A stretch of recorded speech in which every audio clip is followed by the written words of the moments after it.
गलत सोच आए जो हम करेंगे नहीं बट अंदर आ रही है, तो महाराज जी अपराध है क्या?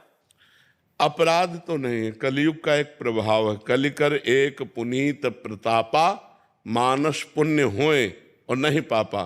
कलयुग में मानसिक पुण्य तो लागू हो जाएगा, पाप लागू नहीं होगा। पर अगर हम ज्यादा मन से गंदी बात सोचने लगेंगे तो फिर वो क्रियाओं में उतर जाएगा, रोक नहीं पाएंगे। और जब क्रियाओं में उतर जाएगा तो फिर पाप लग जाएगा। जब तक क्रिया ना हो, केवल सोच बनी रहे तो पाप नहीं लगेगा। लेकिन सोच को जब हम क्रिया में उतार देंगे तो पाप बन जाएगा। और सोच को रोक पाना बड़ा कठिन होता है। जब हमारा मन कोई संकल्प कर लेता है तो फिर वो क्रिया में उतर ही जाता है। इसलिए हम जिस समय हमारे मन में कोई पाप वासना, कोई गंदी बात, कोई दूसरे के प्रति गलत भाव आ रहा हो, उस समय में जोर जोर से राधा राधा बोलना चाहिए। राधा राधा राधा राधा राधा राधा राधा राधा। वो हट जाएगा, वो डिलीट हो जाएगा, वो नष्ट हो जाएगा, वो आपके ऊपर प्रभाव नहीं डाल पाएगा। और यदि नाम जप नहीं चल रहा और उसी का आप मनन करते चले जा रहे तो आपका मन गंदा होता चला जा रहा है। कोई चीज गंदा करना बहुत सरल है, लेकिन साफ करना बहुत कठिन है। मन को गंदी बातों का चिंतन करा के आप गंदा तो कर सकते हैं, लेकिन मन को नाम जप करके पवित्र करना बहुत समय लगता है। गंदगी हमारे मन में इकट्ठा हो जाती है तो फिर भगवान का भजन भी अच्छा नहीं लगता, संत संग भी अच्छा नहीं लगता। इसलिए सावधान रहे कि हमारा मन गंदी बातें जब सोचे, हमारा बस तो है नहीं, तो उस समय नाम जप जरूर करें। नाम के द्वारा वो अपना प्रभाव नहीं दिखा पाएगा और वो नष्ट हो जाएगा। राजवीर जी फरीदाबाद से।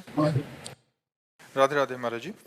महाराज जी, आप कह रहे हैं कि पिछले 3-4 सालों से किसी बीमारी से जूझ रहे हैं। महाराज जी, इस परिस्थिति को जानते हुए मेरे अपने और बाहर के लोग मेरे और मेरे बच्चों के सामने बोलते हैं कि ये तुम्हारे कर्मों का फल है जो कि तुम्हें भोगना ही पड़ेगा। महाराज जी, सत्य से अवगत कराते हैं, पर बच्चों पे और मुझ पे इसका नकारात्मक प्रभाव पड़ता है कि, और हमारी उसमें क्या प्रतिक्रिया होनी चाहिए? कि जब कुछ नहीं, मुस्कुरा देना चाहिए, मुस्कुरा देना चाहिए। जैसे कोई कहता है कि आप कर्मों का भोग भोग रहे हो, तो अपने ही तो कर्मों का भोग भोग रहे हो, तो बढ़िया बात है, सत्य बात है।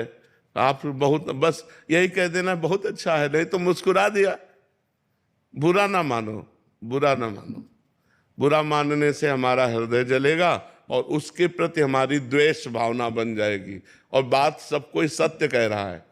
जैसे कोई कहे ना, तो कर्म का ही तो भोग। अगर कर्म हमारा ना हो तो हमारा शरीर स्वस्थ रहे, हमारा सब, तो हमारे कर्मों का ही, यद्यपि वो हमारा उपहास कर रहा है, ये नहीं कहना चाहिए। किसी रोगी को या किसी दुखी को या किसी वृद्ध असहाय को हम ऐसे वचन बोलें जिससे उनको सुख पहुंचे। कर्म का भोग तो भोग ही रहे हैं, लेकिन हम ऐसे वचन ना बोले। ये मतलब वचन के द्वारा कष्ट देना है, दुख देना है, टॉर्चर करना है। ये वाणी का टॉर्चर है। जो वाणी के द्वारा कर रहे हैं ये उनका अपराध बन रहा है। लेकिन आपको केवल मुस्कुरा देना चाहिए। आपको मुस्कुरा देना चाहिए कि भगवान की जैसी इच्छा। आप मुस्कुरा करके उस बात को टाल दें, उसे हृदय में ना लावें। आप सभी। चेतना जी ग्रेटर नोएडा से। राधे राधे श्री हरिवंश। राधे राधे महाराज जी। गुरुदेव, हम ये सुनते हैं कि यदि हमें कुछ समझ ना आए तो हमें हमारे अंतर्ज्ञान की आवाज सुननी चाहिए। गुरुदेव, कच्चे या शुरुआती दौर के साधकों को ये आश्वासन कैसे हो कि हमें वो आज्ञा हमारे अंतर्ज्ञान से नहीं, गलत है। जब हमें कुछ समझ में ना आवे तो शास्त्र सम्मत सिद्धांत के ज्ञाता किसी संत से मिलना चाहिए। हम मन की आवाज और आत्म आवाज में भेद नहीं समझ पाएंगे कि हमारा मन बोल रहा है ये हमारी आत्मा बोल रही है। आप उसका निर्णय नहीं कर पाएंगे, क्योंकि मन भी तो बोल रहा है।